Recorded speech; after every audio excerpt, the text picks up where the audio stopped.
What's up guys, Larry Chen here. Welcome to another episode of Hoonigan Autofocus. Today we're focusing on something different. We're focusing on a McLaren F1, right? About the same speed. McLaren Not F1? even, it'll kill it off the line. So I was scrolling down Instagram, as I do, and I came across Ben's post. I think you posted recently that this is actually faster than a McLaren F1. Yeah, it was an interesting test. Elon Musk at one point had a McLaren F1 and that was his favorite car at the time. So I thought it'd be really cool to see if we can benchmark that against the Model 3. So we sent the Model 3 off the Tsukuba circuit in Japan. And sure enough, we ended up beating the McLaren F1's recorded time. They had a pro driver. We had a very fast driver, but a non-pro driver, and beat it off the bat, which was pretty surprising for us. What was it, Tsukuba that was driving the McLaren F1? No, it was, oh man, I'm blanking on the spot now. I think he was a JGTC driver at the time. Hattori maybe it might have been. For best motoring. All those guys are fast. That's just like the fun thing. That's like super relatable. I love that so much. And of course, it's on the historic Tsukuba racetrack. And that was super difficult because at Tsukuba, they don't have any charging there. They have a 110 outlet pretty much, and that's it. So we basically had, I think, 2 runs to get it done, and that was it. And then I think at one point, we went back and put the car in a transporter, sent it off to a Nissan dealership, and used the Chademo adapter to charge it to try to keep running. But it was not really the easiest of things to do. We're a couple years away from having electric car racing being convenient. Thankfully, we do our Tesla Corsa events at a track where there's superchargers nearby, and that works, but a lot of tracks just aren't ready yet. That's kind of the thing, right? I always like to kind of make fun of the whole Japanese, like, oh, if you need to go to the racetrack, you got to fax them ahead of time. Let them know. Yeah, they're still in that fax game, yeah. They love fax Yeah, machines. it's funny, for a culture that's so high tech, they're really behind in a couple areas. Wow. Websites, fax machines, a couple things they got to step their game up still. And they're still learning about electric cars. They're still getting on board with Tesla. All right, so I got my buddy Ben here from Bulletproof/Unplugged Performance, right? That's right. I've had a chance to feature a lot of your cars. Thank you. And then we got Randy, the time attack record holder The legend. for so many racetracks. Like, one of my favorite things I love doing, I love going online, I love going to the racetracks, and I love seeing who owns the record to these certain tracks. And then with so many categories all across the board, all the time, you're just at the top of the list, and then the next 10 are your name. So it's kind of fun to see, I don't know, just what you can do sometimes on a stock car. I've had amazing opportunities. Through Motor Trend magazine, I got a lot of hookups, and now I get calls, and I've been in some incredible cars, including this Unplugged Performance Another Tesla record with this 3. one at Laguna. Yeah. Yep, first lap. Yeah, first lap. And, it doesn't need much time to get used to a car. No. You just hop in and go. Let me get this straight. So you have the lap record for what? What is it? Electric car? Electric vehicle At Laguna Seca. at Laguna Seca. You know, my next question usually is when I ask about Laguna Seca, it's like, oh, was it during an unlimited sound day? But I guess it doesn't matter with this. That's The right. irony now is we were debating because we almost failed the sound check here. We had to put sirens on the car. So the car has to be loud here, and we almost failed it right now. Wait. So okay, it's a very strange combination of events. It's too quiet in a way. Yeah. It's too quiet to race. Huh. Okay. It's the inverse of Laguna Seca's rules. So this is kind of a fun thing that I always like to mention about electric cars, right? Electric cars, they naturally make a sound, but it's not loud enough. And sometimes, honestly, it sounds pretty cool. Like, for example, I had a chance to shoot the Volkswagen IDR Pikes Peak. When they came here, when they tested, they didn't have any sirens on, but I honestly felt that A, it moved enough air, and B, it had enough mechanical sound for it to be loud enough. And it actually sounded cool. It didn't sound like any traditional race car I've had a chance to photograph. But for something like this, why not amplify the natural sound from this? Well, just pulling out the interior does that. So if you have a Model 3, you can pull out the back seats and you'll get some of that sound for free. There are people who do other things where they try to make it sound like a V8 and stuff like that. I'm not a fan of anything artificial, so I do like the idea of it being amplified for what it is, but I don't like trying to make something it isn't. It just comes across phony to me. Here's the idea I had. We know Elon Musk has got a lady friend, mother of his child now, Grimes. Let's play Grimes music.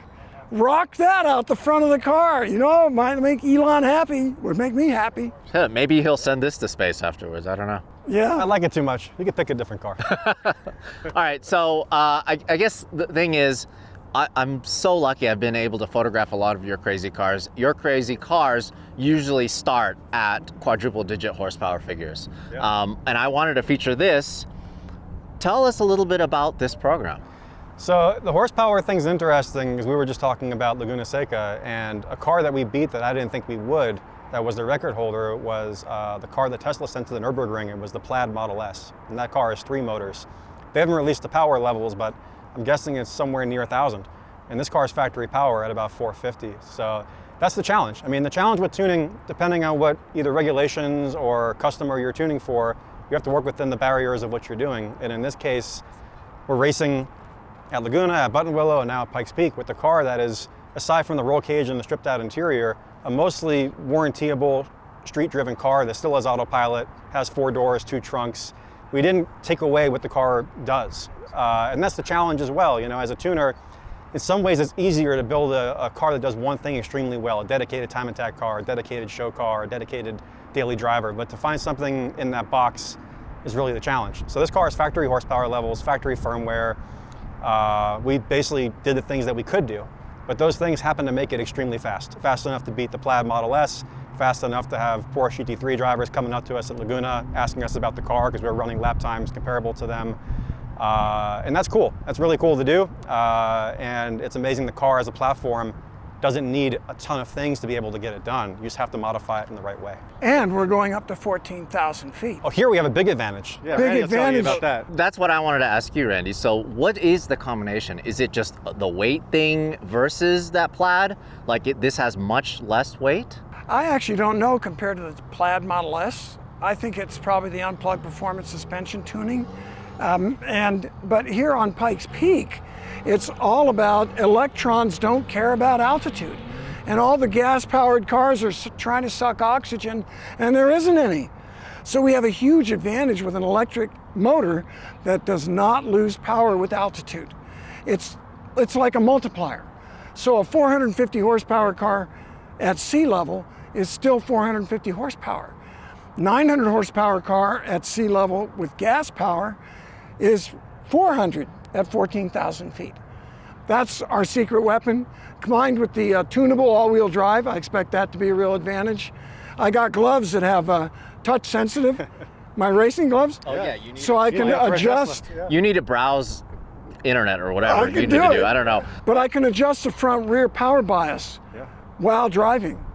So you are a veteran here at Pikes Peak. You've driven it a couple times, and since you've started competing at Pikes Peak, you've been in internal combustion vehicles. Yeah. Is it going to be interesting to not have to shift it? I don't know. Is it going to be different? Very. It's going to be a very different experience because the Tesla is so smooth and quiet and effortless and tunable. And the biggest advantage for this car will be in the tight hairpins. And there are a lot of them. With all-wheel drive and electric torque, this car, I expect, is going to rocket out of the tight corners, kind of like it did at turn 11 at Laguna Seca. And part of it is that every wheel pretty much can kind of compensate depending on how much traction it has, right? To kind of get the maximum forward bite. Versus a traditional vehicle with a LSD or whatever, there's just so much also on your right foot that you have to kind of feather to get the power down coming out of the corners. Tesla puts power to the ground. I mean, over at Motor Trend, the Tesla Model S in ludicrous mode is the fastest car we have ever tested. It beats everything, you name it. Production cars, 0 to 60 in a quarter mile. And the Model 3 performance is comparable. And in terms of handling, it's far better. And in terms of cooling, it's far better. Cooling is a big issue for us up on the mountain. And that's where I'm really counting on Unplugged performance and the preparation they've done to compensate. That lack of air also doesn't cool a car as well. And when you're flowing lots of electrons, it generates a lot of heat. Power equals heat, either electric or gas. So in that case, we have the same challenge. So do you guys have an estimate in terms of how much power you will be down or how much of a charge you have left after your full run? Yeah, I mean, we're estimating a few things. Thankfully, we have a number of practice days as well. But on the point Randy was saying about cooling, and the crazy thing about this car, you know, when you see it in the video, it still has the temp plates. It's a brand new car, they're street registered. We just got this car a month ago, brand new from Tesla. And we're basically using almost every part we've made as a bolt-on part. The car basically represents a street car. We sell a package called the Ascension R, which basically is a street car that has the exact same suspension, same aero, same brakes. So it's basically a street car, but we keep adding more stuff to it. And every week we're making new parts. So in the past week, we actually developed a new cooling system for the car, which we're testing out here. We added a lot more cooling capacity. And I'm not even sure we're gonna need it, but we wanted to overkill it just in the event that the car gets hot going up the mountain. In terms of battery capacity, you know, for a comparable run, you're down about 40% of battery. So, you know, you start off around 300 range, you're down, you know, 180-ish, give or take. It's fine. The power starts to cut when you get much lower in the battery range. I think we'll be okay in terms of power, and we'll definitely be okay in terms of cooling now that we have. The only area where these cars aren't quite there yet is if you're running 30-minute sessions. But at Tesla Corsa events, we do 15-minute sessions. No one has any issues with Model 3s, for example. Model S's are different, Model X's are different. But the platform is getting amazing. Model 3s are really there, Model Ys are there, and all the new generation of Teslas actually are really, really good track cars. And that's kind of the thing, that's why it's honestly perfect for that mountain right up there. Yeah. And also, you kind of got the attention of Mr. Musk too, huh? We just try to add value, and you know, seeing a like here, a like there makes us feel good. And Joe Rogan, thankfully, is a big fan, so it was kind of shocking for us to watch the Elon Rogan interview and see us brought up. And hey, we like everyone that enjoys our work, and the fact that Elon seems to enjoy it it's a good feeling. We definitely work really hard at this, so we want to make sure that we're adding to the mission. Very cool. Well, can we do a quick walk around on some of the modifications you've done? Yeah, let's get into it. Yeah, let's start with the front here. All right, there's a lot of crazy stuff. So you famously always love upgrading the brakes beyond what you need ever for the street. I always say that your brakes, it's basically bigger than my entire leg. So, I mean, tell us about this brake package. Yeah, I mean, the specs are quite good, but honestly, the most impressive thing about it is the braking points. When I talked to Randy and Oscar Jackson, when these guys drove this car, they were saying how late they were braking, and you can explain that, but that's more important than the specs. It's a heavy car. It's an overachiever. It hides its weight really well. And with the racing tire and the brake package and the regen, it stops like a car that's 2,000 pounds lighter. It's unbelievable. Oh, that's another thing I didn't even think about. The fact that the regen is actually helping you stop. The track mode boosted even more. So you get a lot of regen, and then we have 15.5-inch carbon ceramics with, you know, huge calipers, really sticky tires, and all of that helps. You know, Oscar Jackson Jr. ran the car, and he said he was picking braking points that he was doing in a spec Miata. And this car's 4,000 pounds. So the brakes matter a lot, but that combination works really well. So, and then for you, Randy, since you're not banging through the gears in this car, like how do you gauge where to stop, or it's just a different way for you to gauge things now, right? Because you're not in a certain gear. It's funny how natural it becomes in a hurry. It's easy. And it's always easier when something is easier, right? So it becomes really natural. I just feel the speed and figure it out. We had that lap record on the first lap, and I was able to go faster. We tuned it to make it feel better to me, especially for the Pikes Peak running. But we only went about a second faster, maybe, ever. So it was easy to get the potential out of the car. And once I feel the grip, I brake earlier but brake hard, and I feel the grip, and then just do a calculation for what I think will work for a late brake point. And just go sailing down there and see if it stops. And then, so tell me about the wheel and tire package. So we're running different tires at this event. One interesting thing about this race car is that we don't have any sponsors besides our own brand. So we're actually running different tires. We're running Michelins now. We're gonna test some Hoosiers as well. We're constantly experimenting. We ran Yokohamas at other events. We want to have the fastest setup of the car, and we want to be brand agnostic and basically have the freedom to just make the right car. So right now we have a S8M compound Michelin slicks. They're 305, 68 sidewall, 18-inch on our wheels. These are our custom track spec wheels. They're 18, 10.5, all four corners. titanium lug nuts. Every little ounce counts for saving weight. It's a square setup, front and rear, and has a lot of grip. And then we're going to run Hoosier slicks as well out here.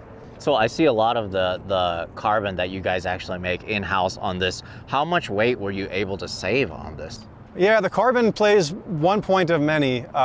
If you look at the front of the car, that's not glass, it's Lexan. The roof is now Lexan. We still have power windows, but those are Lexan. We took as much weight as we could out. So the downside for an event like this, and it's a good thing for safety, is that we had to add a very extensive roll cage. So we added 160 pounds of roll cage to the car, but the car was about 3590, I think, at the scales before the cage. And then today at check-in here with Randy in the car was 3999 with driver. And we're still taking more weight out of it. We actually were about 2 weeks away from having our carbon doors. So we'll do carbon doors next, and eventually it'll be a full carbon car. We're just kind of gradually building up to that. As you do, I mean. Well, you've seen our GTRs and stuff. Compared to your so. GTR, Yeah. which literally everything, right? Like the door handles and like Everything. Simplest things. Yeah. Even the side windows were Lexan. Yeah, to everything's the point Lexan. where the power windows still work, Yep. but they're Lexan. It's Same the as this. Craziest thing. Yeah, I mean, you like what you like, and I like cars that are well balanced and can do multiple things. The GTRs we always built were never track cars, but they happen to be fast on track. And this car, despite being at a race, I still wanted it to be a street capable car. So there's nothing about it that can't be daily driven if the cage weren't in there.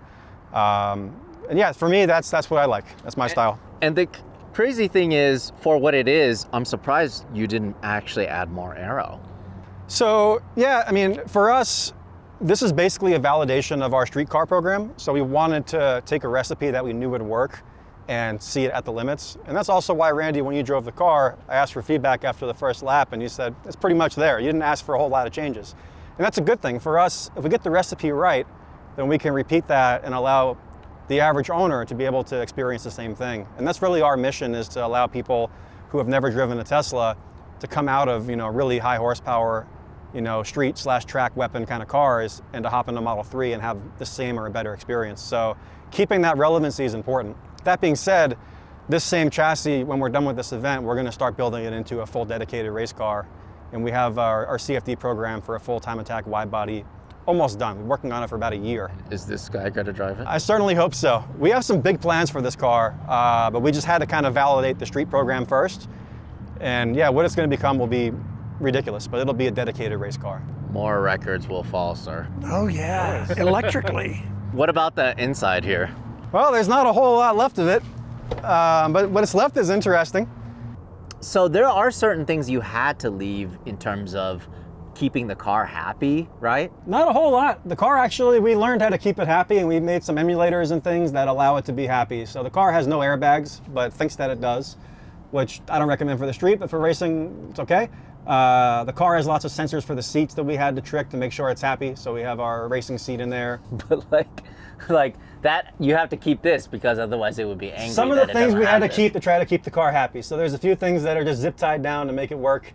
Including the seatbelts in the back, I see. Yeah, when you drive a Model 3, you have to tap a key card to make it drive. That box is still here, so if you wanted to valet your car and give them the key, that'd be pretty hilarious. That's what that's meant for. Still has the USB stick here, so we can get our track mode data.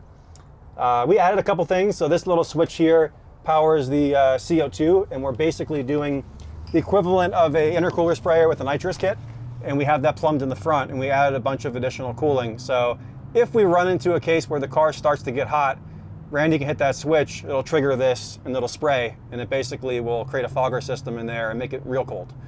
So that's one of our new things we're testing. This little LED light there shows that it's on. We've been messing around with the Motec C1212 display and are developing some systems around that. We also have data logging on that as well. That's still pre-production, so we haven't really announced it yet, but we have some interesting software and design stuff we're doing there.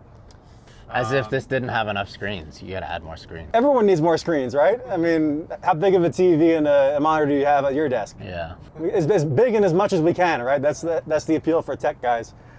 And then yeah, massive cage.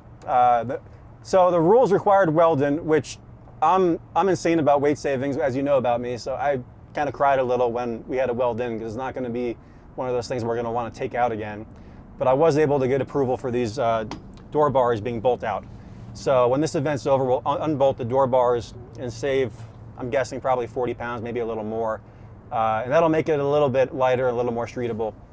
But the rest of it is purpose-built for the rule book for Pikes Peak.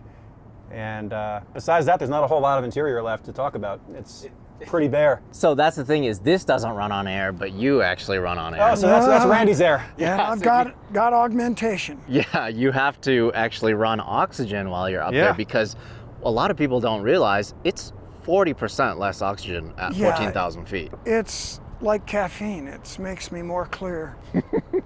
All right, so what about the back? Is there anything in the back that we can talk about here? So all of this is carbon. Yeah, the bumper's carbon, and then the diffuser fins. We got a kind of a double spoiler setup. And This is actually glass still. that's the only thing that we didn't make in Lexan, and we just haven't got around to it yet. It's a big piece that runs from here to there, so I'd like to make it in Lexan eventually, but that's the only thing we haven't done yet. Everything else is Lexan. This Yeah, is you can feel Lexan it. too? That is incredible. We'll show the power windows. So it's still, Oh, yeah. it's still it could be a daily driver, maybe. Actually, we have some funny video of this thing on autopilot self-driving with this interior. So you can still do that if you want. And Autopilot still works on the car. why is it that you had to retain the stock steering wheel? We were actually going to change it last minute, but my philosophy on this is that I didn't want to make too many changes in between events, and we just ran Laguna Seca a week ago, and I didn't want to put anything else new I didn't have to put in there. So we'll end up putting an aftermarket wheel in here. I just didn't want to introduce any variables for Randy or for the car. It wasn't going to make the car any faster. So we'll do that. We just haven't yet. First time I've ever seen a race car, electric race car, was on Pikes Peak. And as you know, electric race car holds the overall record. And there's a couple other Teslas competing with you guys, right? Yeah, I think it's going to keep on growing. And that's the thing. Like our mission for the past 7 years has been to do exactly this. We want to have electric cars competing against gasoline-powered cars in any kind of category. And we've done everything from car shows to race events to creating a race program with Tesla Corsa. And the movement's happening. And people can feel whatever they want about it. There's always going to be options. There's always going to be both. I still have my GTRs. I don't plan on selling them. But in terms of a daily driver, in terms of an all-around practical car, the lap times are proving it. And Randy proves it, because he's driven everything. And it's a hell of a car to drive. It sure is. Okay, so that's kind of the thing, right? In a way, I'm very glad that you're taking the baton and kind of, I guess, taking the charge with this charge, right? Dad jokes. You're taking charge on saving car culture in a way, right? Because it would be too easy for electric car builders to just build a box, a method of transportation. There's no reason why it needs to have, ludicrous mode and this mode and that mode. There's no reason for it to be fast. In essence, it's actually not that efficient when it's going that fast, I love that topic. Right, but the point is that they're making something cool that you want to drive and also that you want to break records in. If you guys, you guys can't question Ben because he's a true car guy. I've shot so many of his cars, 1,000 horsepower and up, whatever. But then he also has like a Concours brand new GTR Hakosuka, right? 72. That eventually he will let me drive, I think, maybe. I'm scumbagging him right now. but also he has a D1 Grand Prix, like a historic S15. He's a true car guy. And part of it is that he wants to save car culture for the masses. Well, that's the thing. And, of course, people are watching this are probably like, who the hell is this guy? But Larry knows me a little bit. And I've been doing this 20 years. When I started 20 years ago, my mission with Bulletproof was the same. Both of my companies have had a mission. Bulletproof's mission was basically to bring Japanese car tuning to the US. And I was a columnist for Modified Magazine. I wrote a column called The Real JDM. And I used to distribute Hyper-Rev books. And basically anyone who wanted anything out of the book, I'd import it from Japan, represented Japanese car tuning culture and a bunch of brands, and was there at the beginning of drifting in D1 with Top Secret, which is how I ended up with that car. Was in the first Fast and the Furious movie, and then was involved with Tokyo Drift. And I think that because I was around for those moments, it made me better prepared for electric cars and what happened in 2013. And I just found myself in a spot where I was neighbors with Tesla's design studio, and I drove a Model S. And to Larry's point, you defined exactly what I felt. Was I drove a Model S, and I freaked out. I was like, holy shit, this car is way too good. And everything I know about the car industry is changing. And what does that mean for car culture? What does that mean for why I got into this stuff in the first place, hunting down option magazines in the late 90s, wherever I could find it, like just scrambling to find anything cool I could find. And it felt like it was an opportunity to make something exciting for the next generation of people. And it doesn't matter what's right or wrong. Everyone's gonna feel something about every category. But the fact is, if we didn't do anything, especially in 2013, like the idea of an electric car was like, oh, that's a Prius? That sucks. Like, I didn't want to be involved in Prius culture. I was a little bit. I did actually a little bit of tuning for Priuses for my customers, but that was not interesting at all for me, even though Japan's got a weird Prius tuning culture, so that's how I was in that. But nonetheless, like, it has to happen. It has to evolve. And if you just, bury your head in the sand and say, oh, it's going to be, gasoline cars forever, that's cool, but that group's going to age, and the young people are not going to be into it. And then, like, what's the fun of being a part of a hobby that has a finite, end date? I don't want this to end. I want everyone to be excited for a long time to come. Oh yeah.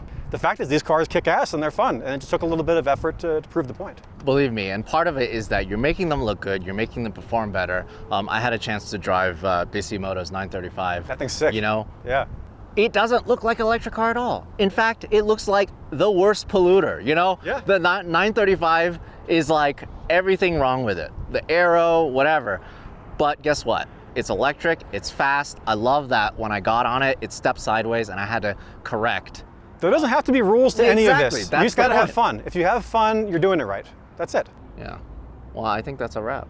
Thank you so much. I'm looking forward to photographing you guys on the mountain. I'm looking forward to seeing this at the finish line. Thanks, Larry. Thank you. Good morning. Good morning. Did you get any sleep? Probably don't look like it. I didn't get too much. No. So Been a long week. Yeah, a couple things happened since our interview. Now we're on the mountain.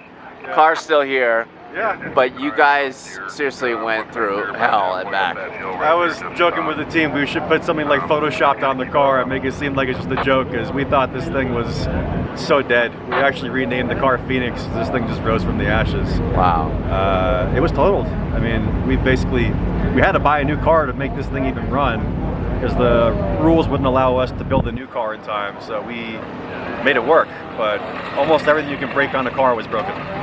So And we're still tell here. us what happened actually. Oh man, Randy said it the best, but basically, one miscalculation. It was early in the morning, tires are cold, and it's the roughest part of the track up there at the top, and he just went in a little too hot. He was so confident the day before. Man, today I was looking at the times. We were on average faster than Zwart's 935 in qualifying, which blew my mind. But Randy was just so fast in qualifying that he just wasn't ready for that bump, and it was a bad experience for him. I mean, I'm really glad he walked away and was comfortable in the end, and was no pain at all, no bruises. That's incredible.